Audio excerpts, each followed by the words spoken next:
World cup 2024 का 7वां मुकाबला, match number 7 खत्म हो चुका है और इस मुकाबले में नीदरलैंड्स ने नेपाल को 6 विकेट से हरा दिया है। और जैसे कि हमने आपसे कहा था कि भाई हेड टू हेड आंकड़ों में दोनों ही टीमें जब जब आमने सामने आई है उसमें नीदरलैंड्स का बोलबाला एक मैच से थोड़ा बेहतर है, मतलब एक मैच ज्यादा नीदरलैंड्स की टीम ने जीत हासिल की थी और इस मुकाबले को जीतकर अब उस मार्जिन को नीदरलैंड्स ने बढ़ा दिया है। नेपाल की टीम से उम्मीदें बहुत ज्यादा थी लेकिन नेपाल की टीम ने उन उम्मीदों पर जो है पानी फेर दिया, आप एक तरीके से कह सकते हो। बेहद ही लो स्कोरिंग मुकाबला देखने को मिला है। अब तक सिर्फ एक ही मैच ऐसा रहा है जहां पर किसी टीम ने 200 के करीब पहुंचने की कोशिश की थी और वो मुकाबला मैच नंबर 4 था युगांडा के खिलाफ। अफगानिस्तान टीम ने 183 रन लगा दिए थे स्कोरबोर्ड पर।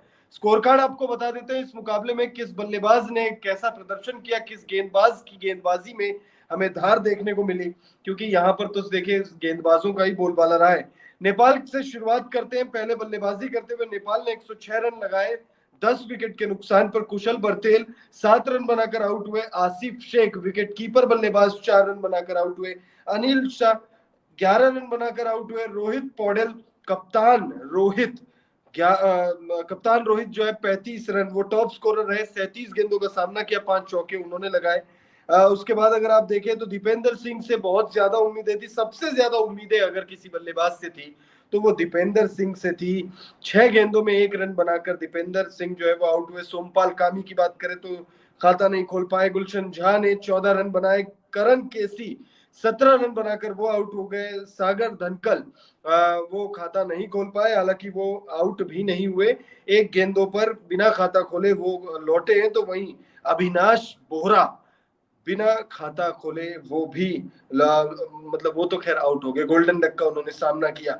तो भाई 106 पर ऑल आउट हो जाती है नेपाल की टीम। और अगर आप गेंदबाजों के प्रदर्शन पर गौर फरमाए तो किंगमा 4 ओवर में बिना विकेट, 4 ओवर का स्पेल रहता है, विकेटलेस रहते हैं, लेकिन उनके अलावा बाकी हर एक गेंदबाज ने विकेट चटकाया है। फिर चाहे बाज दी लीडे हो, पॉल वैन मीकरन हो या फिर वैन बीक हो, तो या फिर टिम प्रिंगल हो। Tim Pringle man of the match रहे।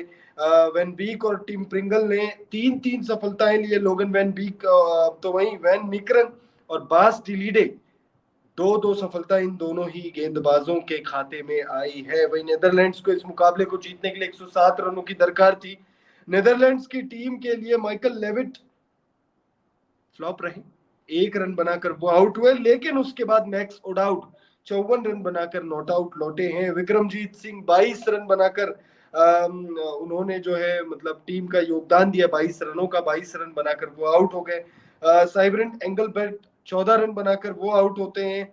स्कॉट एडवर्ड्स टीम के कप्तान स्कॉट एडवर्ड्स 5 रन बनाकर आउट होते हैं। तो वहीं बास डिलीडे 10 गेंदों में 11 रन बनाकर टीम को जिता देते हैं। नॉट आउट लौटते हैं मैक्स ओडाउट और बास डिलीडे, ये दोनों ही बल्लेबाज जो है नॉट आउट लौटे हैं, जिसमें मैक्स ओडाउट ने 54 रनों की पारी खेली है। अगर आप प्रदर्शन देखें तो 4 ओवर में टिम प्रिंगल ने 3 विकेट लिए और इकोनॉमी अगर आप देखो तो 5 की इकोनॉमी है। तो वहीं अगर आप नीदरलैंड के बल्लेबाज मैक्स ओडाउट की बात करें तो 48 गेंदों में 54 रन। जरा यहाँ पर ना मुझे लग रहा है कि थोड़ी सी नाइंसाफी हुई है या फिर मैं थोड़ा सा सहमत नहीं हूँ। नीदरलैंड मतलब जैसे टीम प्रिंगल को मैन ऑफ द मैच दिया गया है, मैं उससे सहमत नहीं हूँ। जरूरी नहीं आप मुझसे सहमत हो, क्योंकि जिस इस मैदान पर गेंदबाजों का बोलबाला था और जिस मैदान पर गेंदबाजों का बोलबाला था वहां पर एक गेंदबाज 5 की इकॉनमी से T20 क्रिकेट में 3 विकेट लेता है, लेकिन गेंदबाजों के फ्रेंडली पिच पर अगर कोई बल्लेबाज 54 रनों की पारी खेलता है तो भाई मेरे हिसाब से तो वो मैन ऑफ द मैच का दावेदार हो सकता है। हालांकि उनकी ये जो पारी है ये 48 गेंदों में आई है, वो एक मुझे लग रहा है कि शायद इस चीज को कंसीडर किया होगा। मुझे लग रहा है कि मैक्स ओडाउड और टिम प्रिंगल दोनों के नाम को लेकर जो है थोड़ी कंफ्यूजन कुछ देर के लिए जरूर हुई होगी कि भाई इसे मैन ऑफ द मैच दे या उसे man of the match they. But मुझे लग रहा है कि जो एक चीज टिम प्रिंगल के पक्ष में गई वो ये कि उन्होंने उनकी इकॉनमी 5 की है, और यहाँ पर मैक्स ओडाउट का जो स्ट्राइक रेट है वो 112.5 का है। 4 चौके और 1 छक्का उन्होंने लगाया और मैच में भाई मतलब नेदरलैंड्स की तरफ से सिर्फ 1 छक्का लगाया इस मुकाबले में, और वो 1 छक्का लगाया किसने, गेस करने की जरूरत भी नहीं है, मैक्स ओडाउट ने वो छक्का लगाया। तो भाई आप कमेंट करके बताइएगा, अगर आप ये वीडियो देख रहे हैं तो जरूर आप कमेंट करके बताइएगा कि भाई जहां पर ये मुकाबला खेला जा रहा है नेदरलैंड्स और नेपाल के बीच में Dallas grand pre cricket stadium में ये मैच खेला जा रहा है, और इस मुकाबले में हमने, और इस मुकाबले से पहले भी जो मुकाबला हमने देखा है इस मैदान पर, उस मैच में भी लो स्कोरिंग मुकाबला था। और लो स्कोरिंग मुकाबला का मतलब होता है कि भाई पिच पे गेंदबाजों के लिए मदद है, और इस पिच पर 3 विकेट जो है टॉम प्रिंगल ने लिए और 54 रन मैक्स ओडाउट ने बनाए। किसे आप मैन ऑफ द मैच चुनते, जरूर बताइएगा। एक बार फिर से आपको मैच का हाईलाइट दे देते तो भाई नेपाल और नेदरलैंड्स के बीच में match number 7 T20 world cup 2024 का खेला गया। इस मुकाबले में नेदरलैंड्स ने टॉस जीतकर पहले गेंदबाजी करने का फैसला किया। ये फैसला बिल्कुल सही, माफी चाहूंगा मैं आप लोगों से, यहाँ पे फोन गिर गया भाई लोग। तो देखिए नेदरलैंड्स और नेपाल के बीच में T20 वर्ल्ड कप 2024 का मैच नंबर 7, पीछे कुछ रख देते पता चला कैमरे पे ठेस पहुंच जाए। तो match number 7 T20 world cup 2024 का ये खेला गया। ग्रुप डी का ये मुकाबला है। बेहद रोमांचक मुकाबले की एक उम्मीद एटलीस्ट मुझे थी, और मैं काफी एक्साइटेड था इस मैच के लिए, क्योंकि एशियन कंट्री है नेपाल, और नेपाल पिछले कुछ वक्त से बहुत अच्छा प्रदर्शन करते हुए आ रही है। उनके जो बल्लेबाज हैं वो लगातार जो है बहुत अच्छी बल्लेबाजी कर रहे हैं। खास तौर पे अगर आप देखें दीपेंद्र सिंह एरी ने तो भाई साहब मतलब गजब का प्रदर्शन उनका रहा है। 6 छक्के मतलब शायद युवराज सिंह का रिकॉर्ड उन्होंने बराबरी की है। साथ ही साथ उन्होंने 6 या 5 छक्के भी लगाए अभी हाल फिलहाल में। तो भाई प्रदर्शन उनका बहुत ही लाजवाब रहा है, और मैं दीपेंद्र सिंह एरी, कुशल मल्ला, रोहित पौडेल और आसिफ शेख, इन 4 बल्लेबाजों के प्रदर्शन पर मेरी खास नजर थी। हालांकि देखिए संदीप लामिछाने भी स्क्वाड का हिस्सा होते, लेकिन अमेरिका ने उन्हें वीजा नहीं दिया, जिस वजह से वो नहीं पहुंचे T20 वर्ल्ड कप 2024 के लिए। अगर संदीप लामिछाने होते तो शायद टीम और ज्यादा मजबूत होती। आप सबको पता ही होगा संदीप लामिछाने अभी हाल ही में कंट्रोवर्सी में बहुत ज्यादा फंस गए थे। एलिगेशंस उन पर बहुत गंभीर लगे थे, जिस वजह से अमेरिका ने उन्हें वीजा नहीं दिया है।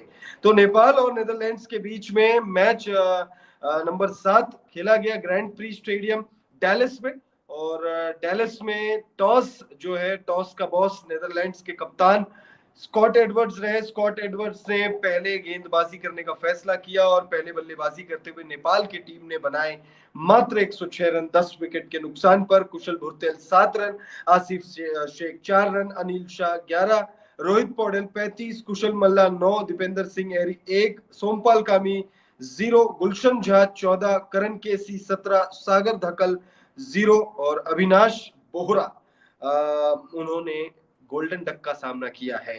गेंदबाजों की बात करें तो भाई Tim Pringle 3 wicket, Paul van Beek 3 wicket, Paul van Meekeren 2 wicket, Bas de Leede 2 wicket.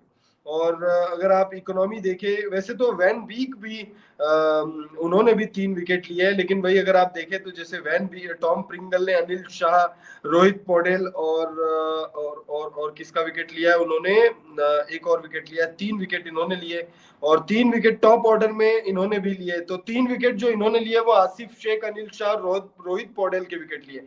वहीं वैन बीक की बात करें तो कुशल भुरतेल का विकेट उन्होंने लिया, उसके बाद नीचे के उन्होंने 1-2 विकेट लिए। इस वजह से वो दावेदार नहीं रहे। हालांकि उनका इकोनॉमी जो है वो प्रिंगल से थोड़ा सा ज्यादा है, 5.4 की इकोनॉमी से पॉल वैन बीक ने गेंदबाजी की, तो वहीं टिम प्रिंगल ने 5 की इकोनॉमी से गेंदबाजी की। और भाई देखिए इम्पैक्ट किसका ज्यादा होता है, आप सब को एक बार फिर से बता दें कि भाई मैन ऑफ द मैच कैसे चुना जाता है, ये भी आपको बता देते हैं कि भाई ऐसे ही किसी उठे सुटे किसी को मैन ऑफ द मैच नहीं दे देते हैं।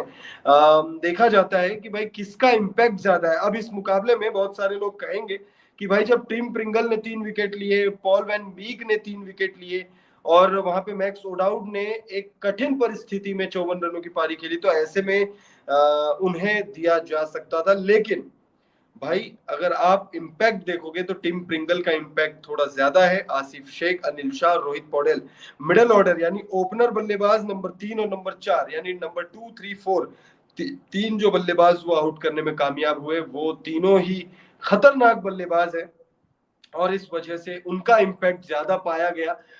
इस वजह से उन्हें जो है मैन ऑफ द मैच चुना गया है। तो अब इस मुकाबले में आप क्या सहमत है, कमेंट करके जरूर बताइएगा हमें। आपको क्या लगता है कि भाई क्या इस मुकाबले में मैक्स ओडाउट जिन्होंने 54 रनों की पारी कठिन परिस्थितियों में खेली, क्या उन्हें दिया जा सकता था? मैं होता तो शायद जॉइंट जॉइंट में मजा नहीं आता, लेकिन हाँ मैं होता तो भाई मैं मैक्स ओडाउट को दे देता। स्कोर बहुत छोटा था, ठीक है, नो डाउट स्कोर बहुत छोटा था, इम्पैक्ट भी बहुत ज्यादा है टिम प्रिंगल का, लेकिन मुझे ऐसा लगता है कि भाई टिम प्रिंगल से ज्यादा मतलब कठिन परिस्थितियों में, यार कठिन परिस्थितियों में स्कोर इतना भी छोटा नहीं है। मतलब दो एसोसिएट नेशन खेल रहे हैं और ये मुकाबला जो है अंतिम ओवर तक गया है। नेदरलैंड्स की टीम जो है ऑलमोस्ट 19 ओवर तक पहुंच गई थी। तो ऐसे में भाई मैक्स ओडाउट अगर आउट हो जाते हैं, 4 विकेट गिरे हैं, अगर मैक्स ओडाउट आउट हो जाते, माइकल लेविट जब 1 रन पर आउट हुए उसके बाद मैक्स ओडाउट भी आउट हो जाते, तो you never know, Vikramjit Singh जो है वो भी शायद प्रेशर में आके आउट हो जाते हैं। देखिए इफ एंड बट का गेम है। अब हम इस पे बहस करेंगे तो शायद पूरी रात निकल जाएगी, कल की दिन हो जाएगी, उसके बाद हो सकता है पूरे साल हम बहस करते चले जाए कि नहीं भाई ऐसा नहीं वैसा नहीं, ये होता तो वो होता, वो होता तो ये होता। उसमें कोई उसमें पढ़ने की कोई जरूरत मुझे महसूस नहीं हो रही है। बट मुझे ऐसा लगता है कि भाई मैक्स ओडाउट को मैन ऑफ द मैच दिया जा सकता था। मेरे हिसाब से कठिन परिस्थितियों में बल्लेबाजी उन्होंने जो की वो ज्यादा इंपॉर्टेंट है, वो ज्यादा बड़ी बात है रेदर देन। देखिए नेपाल की टीम है, नेपाल की टीम थोड़ा दबाव में वैसे भी नेदरलैंड्स के खिलाफ रहने वाली थी। हमने आपको पिच रिपोर्ट में साफ कर दिया था कि भाई नंबर्स जो है नेदरलैंड्स के, वो है नंबर्स नेदरलैंड्स के, नेदरलैंड के नेपाल के खिलाफ बने हुए।